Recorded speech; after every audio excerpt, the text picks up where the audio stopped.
"Sir, I need you to leave this area. You can't be here," the voice said. It was young and loud. The voice sounded like someone who just got their uniform and wanted everyone to know it. Robert Smith didn't turn around. He kept looking at the huge ship called the MV Starlight. It was sitting in the water about half a mile away. Robert was in his 70s. He wore old pants and a faded shirt. He had a fishing hat on his head. He looked like a grandpa who got lost from his tour group. "We have a very important problem happening," the young Coast Guard officer named Danny kept talking as he walked closer. His partner stood back with his arms crossed. "We have cameras in the air and special teams ready. We don't need regular people getting in the way." Robert put down his binoculars. They were cheap and looked like a toy in his big wrinkled hands. He turned his head slowly. His eyes were the color of faded blue water. They looked calm but deep. "What's their pattern?" Robert asked. His voice was low and rough. Danny blinked. "Their what?" "The men on the ship. What's their pattern? Who walks on the left side at the top of each hour? Who checks the back? Is the leader showing himself, or is he making other people do the walking?" Danny smiled in a mean way. "Sir, we have all that covered. It's all on computers in our command tent. We don't need you watching with old binoculars." He pointed at the binoculars like they were junk. Robert didn't get upset. He just turned back to the ship. He pulled out a small notebook and a pencil from his pocket. He started making marks on a new page. This simple act seemed to make the young officer angry. This whole dock was full of high-tech equipment and important people. Federal agents, company bosses, and special teams moved around looking worried and busy. News vans were kept far away. And here was this old man just drawing in a notebook. The problem was serious. 12 hours ago, a team of pirates with big guns had taken over the MV Starlight ship. They took 22 crew members as prisoners. Their demand was simple, $50 million. Their deadline was sunrise. Danny decided he had waited long enough. "Okay, that's it. I need to see your ID card. Then you need to leave right now." Robert kept drawing. His hands were steady. He wasn't drawing a picture. He was making lines and arrows, a simple map of movement and time. He was ignoring the officer, not because he was being rude, but because he was so focused that Danny's voice was just like a buzzing fly. This made Danny really angry. He was taught at the academy about rules and being in charge. This old man was breaking all of them. "Did you hear me?" Danny's voice got louder. Other people started looking. He stepped forward and put his hand on Robert's shoulder. "Show me your ID now, or I'm taking you away." Robert stopped writing. He slowly put the notebook back in his pocket. He reached for his old leather wallet in his back pocket. More people started, watching. A woman in a nice business suit walked over. Her name was Miss Carroll. She was the chief of security for the shipping company. "What's the problem here, officer?" she asked. She looked at Robert like he was trash. "This man won't leave. He's getting in the way of a federal operation," Danny said, standing up straighter. Carol looked at Robert's simple clothes, his age, and the calm look on his face. "Is he confused? Get him out of here. He's a problem. We have the best experts in the country working on this. We don't need Grandpa's help." Robert finally took out his wallet and handed it to Danny. It was old. The leather was soft and cracked. Danny opened it, thinking he would see a driver's license and some old family photos. He saw the license that said Arthur Jenkins, age 78. But behind it was another card. It was a simple card that was yellow with age. It had no photo, just a typed name and one symbol, an anchor twisted with a key. Danny stared at it, confused. It looked like nothing he had ever seen. "What is this? Some kind of fake ID?" He laughed, holding it up for Carol to see. Carol looked at it and laughed too. "Probably from some boat club. Officer, I'm telling you to remove this man. He is dangerous. If he won't leave, arrest him." Danny, feeling brave, grabbed the small notebook from Robert's shirt pocket. "And what is this? Your secret plan?" He opened it and saw pages of simple drawings, notes about timing, and what looked like weather notes. "This is silly." He laughed loudly. He threw the notebook onto the dirty ground at Robert's feet. "Go home, old man. Let the real professionals handle this." When Danny grabbed the notebook, the world seemed to change for Robert for just a second. The smell of salt and oil from the dock was replaced by the smell of fear in a concrete building. He was 30 years younger. The notebook in his hand was the same, but the page showed the layout of a building where people were trapped. Serious soldiers with big guns stood around him. Their faces looked worried. The team leader, a colonel with sweat on his face, looked at the drawing like it was useless. "You really think you can help them with a drawing?" Robert's younger voice was just as calm. "It's not for them. It's for me. I'm not drawing the building. I'm drawing the trap they built for themselves. Every man builds his own trap. You just have to find the key to open it." The memory was gone as fast as it came. The notebook was on the dirty ground. The young officer was laughing. Robert's face stayed calm, but a deep sadness showed in his eyes. The world had changed, but men with guns being mean had not changed. The fight had gotten more people watching: dock workers, other Coast Guard people, and even some company workers were watching the sad scene with the old man. Among them was Captain Sarah Jones, a Coast Guard commander with 20 years of work. She was watching from the edge of the command tent. Her face showed she was upset. The talks with the pirates were going nowhere. The pirates were tough. Their leader was cold. The special teams were getting nervous. The company bosses were talking about how many people they could afford to lose. Sarah's eyes were pulled to the small drama by the dock. She saw Danny being mean, Carol being dismissive, and the old man's weird stillness. She had seen that kind of stillness before, in bomb experts, in doctors, in pilots flying through storms. It wasn't weakness. It was a kind of focus that blocked out all the noise. Her training, her experience, her gut, everything told her that Danny was making a terrible mistake. Just then, a scared helper ran out of the command tent. "They moved up the deadline. 1 hour. They just sent a photo of the ship's captain. They're serious." Panic spread through the officials. Carol's face went pale. Danny looked lost for a moment, but Sarah's attention was on the old man. While everyone else looked at the tent and at each other, he was the only one still looking at the ship. He bent down slowly, his old bones making sounds, and picked up his notebook. He wiped the dirt off with his thumb. Sarah made a decision.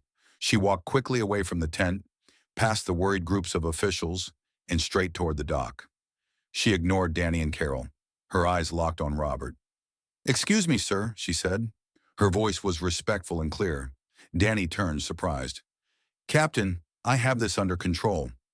Sarah held up her hand, making him be quiet without looking at him. She talked to Robert directly. "You've been watching them for hours. What do you see that our cameras don't?" Robert looked at her, really seeing her for the first time. He saw the smart look in her eyes, the real curiosity, the lack of ego. He pointed one steady finger toward the ship. "Their leader, he's not in the bridge. The bridge is too easy to see, too easy to attack. They're running command from the engine room in the back section. They're using the ship's phone system and their patrols. They're not random. They're walking the same path every 32 minutes. But on the last walk, the guard on the left side looks down at the water for exactly 10 seconds.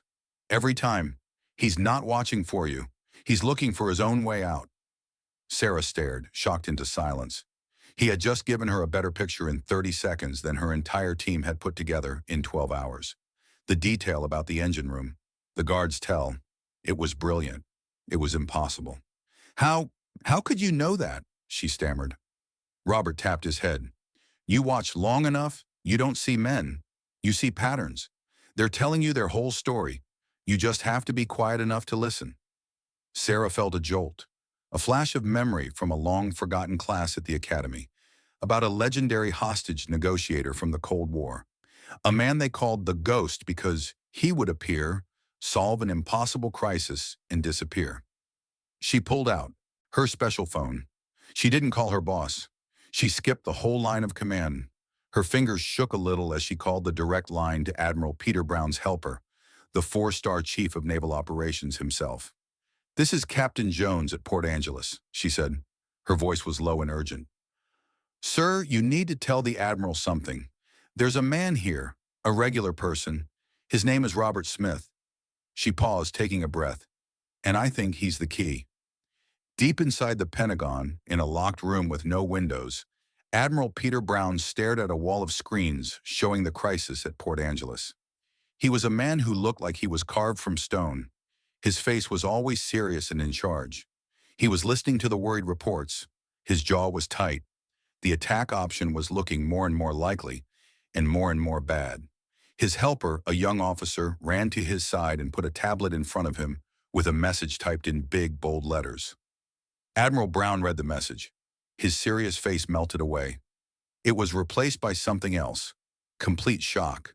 His strong posture sagged for just a second. The other officers in the room noticed the change right away. The Admiral, a man who faced down meetings with angry politicians and enemy fleets without shaking, looked like he had seen a ghost. "What is it, Admiral?" his chief of staff asked. Brown looked up from the tablet. His eyes were wide. "Get me Captain Jones on a secure channel. Now!" He stood up, running his hand over his short gray hair. "Get me a live video of the dock. Full zoom." The officer rushed to do it. "Sir, who is Robert Smith?" Admiral Brown turned to the young officer. His voice was a low whisper full of respect that made the entire room go quiet.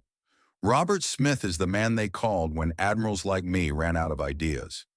He's the reason the word de-escalation exists in our modern books. During the Cold War, when a submarine crew took over with nuclear launch keys in the Barents Sea, and we were 30 minutes from starting World War III, who do you think they sent down in a diving bell with nothing but a coffee thermos and a pack of cigarettes?" The Admiral pointed a shaking finger at the screen where the image of the old man on the dock was now centered. "He wrote the book on talking people down, not one of the books. The book. The one we keep classified above top secret. Find him, connect him to me, and someone tell those idiots on the dock that they are standing next to a living legend." Back at the dock, Danny and Carol had no idea about the storm about to hit them. All they saw was Captain Sarah talking urgently into a phone while looking at the old man. Their patience was gone. "That's it," Carol snapped. Her voice was sharp. "The deadline is in less than an hour. We're done playing games." She nodded at Danny. "Officer, do your job. This man is a problem." Danny, wanting to show his power in front of a boss, stepped forward and pulled out plastic handcuffs. "Robert Smith, you are getting in the way of a counterterrorism operation. I am placing you under arrest." He reached for Robert's arm. His face was set in a mean look. "We'll have you checked out. Maybe a nice quiet room is what you need." This was his final terrible mistake. He was about to touch the one man who could save the 22 people on the MV Starlight. The crowd gasped. Sarah, still on the phone, yelled, "Danny, no, stop!" But it was too late. Danny's fingers were just about to grab Robert's wrist when a sound cut through the air. A sound that was louder than everything else. The loud scream of sirens growing impossibly loud, impossibly fast. It wasn't the local police. This was a different sound. Deeper, more urgent. Two black unmarked SUVs and a heavy armored command truck came racing down the road, lights flashing. They scattered officials like birds. They didn't slow down for the command tent. They didn't stop for the security line. They drove right onto the dock and stopped hard just feet from Danny, Carol, and Robert. Their tires threw up dust and dirt. At the same time, the thump, thump, thump of a helicopter grew from a distant noise to a loud roar right overhead. The wind from it whipped at flags and jackets. Doors flew open on the SUVs. A team of 6 men in clean Navy uniforms and gear got out with practiced deadly speed. They moved as one. Their faces were hard and serious. They were led by a man with the silver eagles of a captain on his collar. He was tall, big, and his eyes looked at the scene with cold anger. The dock went silent. The drama of the hostage crisis was forgotten for a moment. Everyone watched this new shocking scene. Danny froze. His hand hovered in the air. The plastic handcuffs looked like a cheap toy. Carol's mouth hung open. Her company power disappeared in the face of this huge military presence. The Navy captain ignored Danny, Carol, and everyone else. His boots made sounds on the ground as he walked straight to the old man in the fishing hat. He stopped 2 feet in front of Robert. His body was perfectly straight. He brought his hand up in a salute so sharp, so perfect, it seemed to cut the air. "Mr. Smith," the captain's voice boomed across the silent dock. "Admiral Brown sends his deep apologies for the delay and for how you were treated here. The command center and every tool we have are now yours." A big gasp went through the crowd. Phones that had been recording were now held high, catching every second. Danny slowly lowered his hand. A look of sick horror spread across his face. He looked from the saluting Navy captain to the quiet old man. The world as he knew it began to fall apart. The Navy captain held his salute, waiting for Robert's response. When Robert gave a slight nod, the captain dropped his hand and turned to face the shocked group of officials. His eyes, cold as ice, landed on Danny and Carol. "For the education of those here," the captain began. His voice was cold. "This is Mr. Robert Smith. In 1987, he walked unarmed into the trapped American embassy in Beirut and talked the people holding hostages into releasing all 53 prisoners after a military attack had failed. In 1994, he was the only civilian negotiator on the Russian submarine K-42. He convinced a crew that took over to stand down and stopped a nuclear incident in the Black Sea.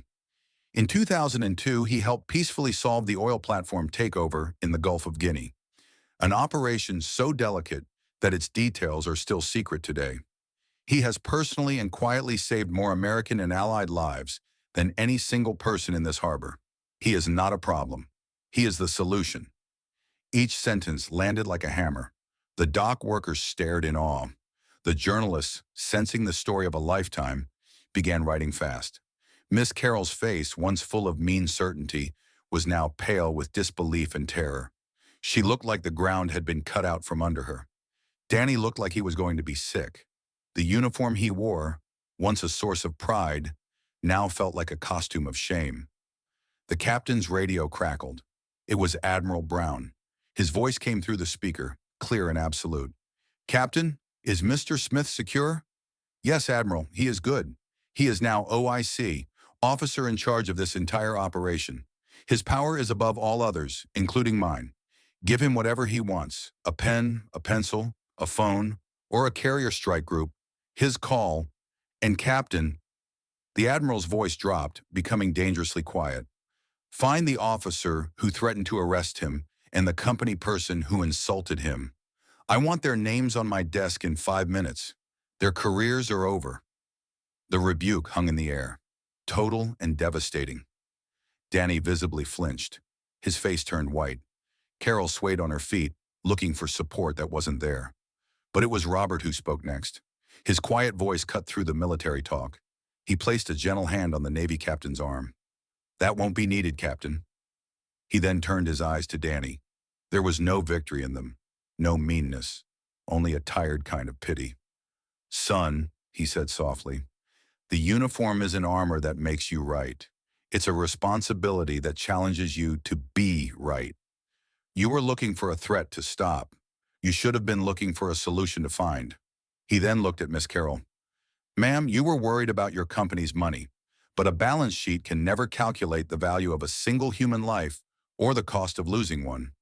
His wisdom, delivered so gracefully after being completely proven right, was more cutting than any official scolding. He turned away from them. His personal victory was already forgotten. His mind was already back on the real problem, the ship. He walked toward the mobile command center. The Navy captain and his team fell and stepped behind him like an honor guard. Inside the high-tech van, surrounded by glowing screens and nervous technicians, Robert seemed to grow bigger. He ignored the displays and the camera feeds. He walked over to a small counter where a pot of coffee was brewing. He picked up a thick white ceramic mug with a chip on the rim. The smell of fresh coffee triggered another memory, another lifetime. He was on the bridge of a warship in the middle of a tense standoff. The air was thick with the threat of violence. A young sailor, no older than 19, his hands shaking, had brought him a mug of coffee just like this one. "They're going to kill us, aren't they, sir?"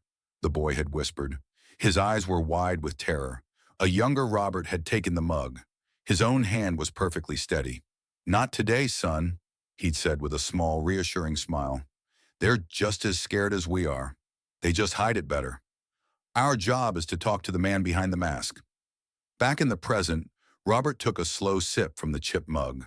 He turned to the communications officer. "Get me a channel to the pirate ship. Open frequency, no secret code. I want him to know anyone can listen in."